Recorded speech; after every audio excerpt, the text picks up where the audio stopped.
Hello guys! Welcome sa Tupa Shop. For today's video, mag-update. I-update ko po kayo kung ano po yung mga natitirang available natin ng mga PCP, no? Caliber 22. Meron tayong nag-iisang model na caliber 177, no? So, ito po lahat is Indo po siya, no? Indo made po ito. So, ito si RTA.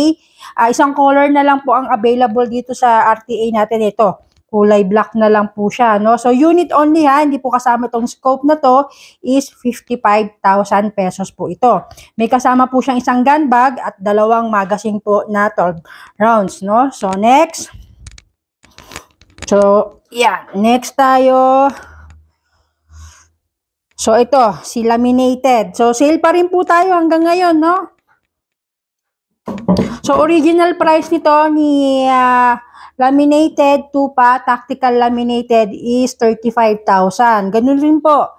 Less 5,000 po tayo dito, no? Unit only is 30,000 pesos. So, may tatlo tayong kulay na available nito. May dark brown, light brown po, tapos itong blue na ito, no? So, itong dark blue na to. So, ulitin ko po, no? From 35,000, 30,000 na lang po itong Tupa Classic Laminated natin, no? Sa tatlong kulay po ang available. Tatlo po o apat. So, yun po. May light brown, dark brown, light blue. Ito po yung pinakamatingkad na blue niya, no?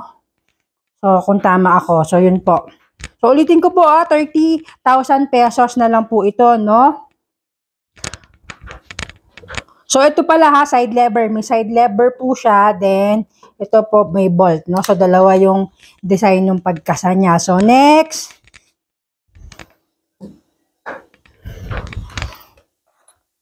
So, ito po yung gawa ni Sir Dodi. Hindi siya Indo. So, ito yung pinakamura ko ngayon na PCP. So, dalawang klase po ang size nito, no? So, meron tayong long, meron tayong short. Ito po yung short. Ito is 25,000 pesos, no? Hindi po kasama tong scope, no? Unit lang, meron siyang kasamang dual magazine. So, naka-silencer na rin. So, ulitin ko, itong Tupa M4 is 25,000 pesos po ito. Yan. Lapit ko. So, naka-regulated na rin po siya, no? Battle tank. Yan. Is 25,000 pesos. Unit lang, no? Dalawang klase po ito. Meron tayong long, meron tayong short.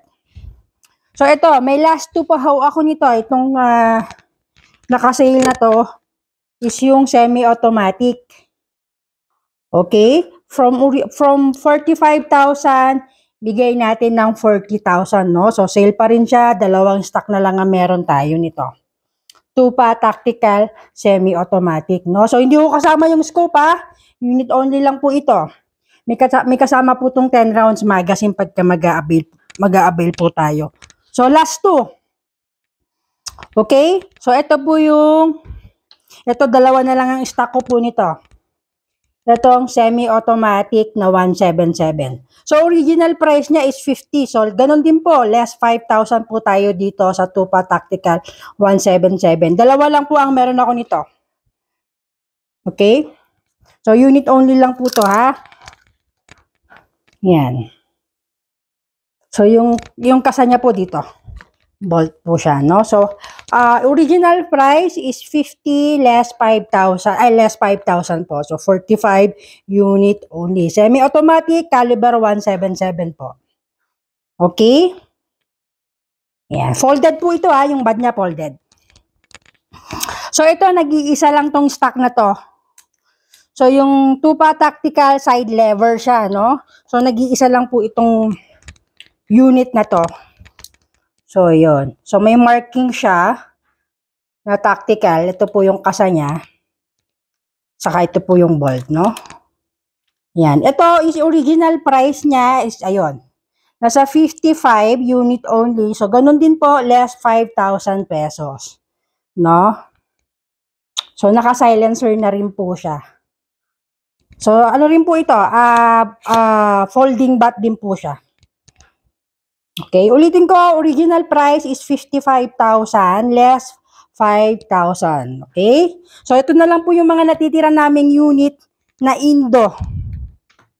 No, isang Yung gawa ni Sir Dodi na Tupa M4 na pinaka mura namin sa ngayon is yung 25,000 pesos.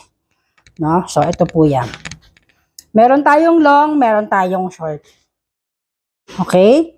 So, yan po. Mag-PM na lang po kayo dun sa mga interesado. So, located po tayo, Baguio City, no? Sa mga nagtatanong, pasensya, wala po tayong COD. So, payment first po ang ating, ang transaction natin is payment po muna bago namin ipapadala yung unit, no? So, sana na-update ko kayo dun sa mga available natin kasi may mga nagme-message kung ano pa yung mga available units, no? So, yun lang po. Maraming salamat.